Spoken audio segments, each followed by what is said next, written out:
महाभारत का युद्ध पांडवों और कौरवों के बीच लड़ा गया था। ये युद्ध बेहद खास था।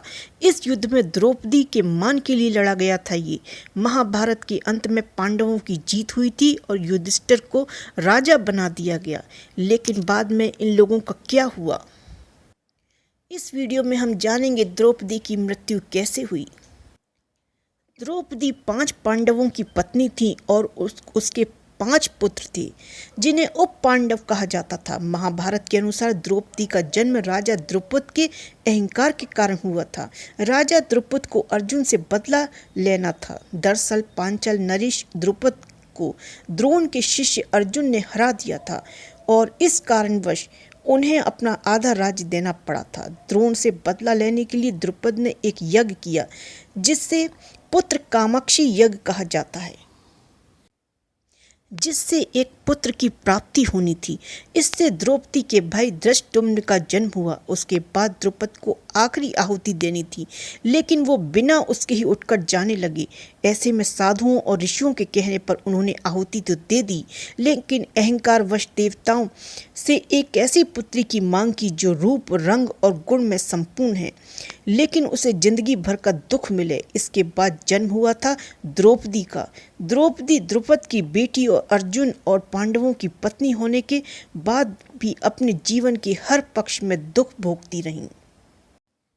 द्रौपदी पूर्व जन्म में मृदुल ऋषि की पत्नी थी। उनका नाम मृदुलिनी था। उनके पति की मृत्यु अल्पायु में ही हो गई थी।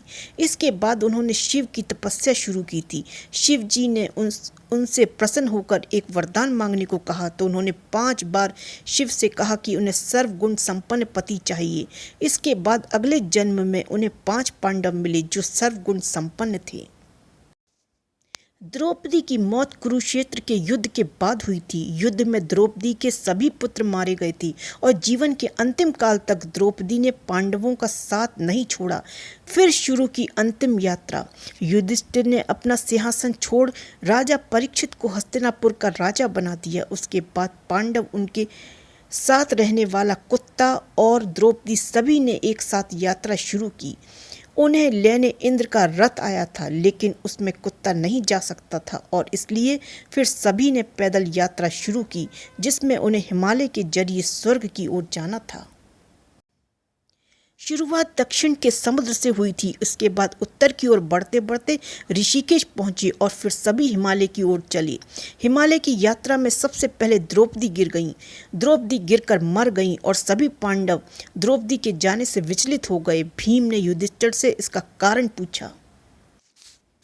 आखिर द्रौपदी ने इतनी जल्दी क्यों शरीर त्याग दिया और स्वर्ग की ओर उनकी यात्रा को क्यों नहीं पूरा किया? तब युधिष्ठिर ने बताया कि द्रौपदी भले ही हम 5 की पत्नी थी, लेकिन उन्होंने अपना धर्म पूरा नहीं किया। उनके मन में पार्थ यानी अर्जुन के लिए ज्यादा प्रेम था। यही कारण है कि द्रौपदी को कुछ समय के लिए नर्क में जाना पड़ा और वो अपनी स्वर्ग की यात्रा को पूरा नहीं कर पाई। द्रौपदी के बाद एक एक करके सभी पांडव अपना जीवन त्याग चुके थे और अंत में स्वर्ग के दरवाजे पर सिर्फ युधिष्ठिर ही पहुंच पाए थे, लेकिन वो भी अंदर नहीं गए। आगे की कहानी हम आपको किसी और वीडियो में बताएंगे आगे।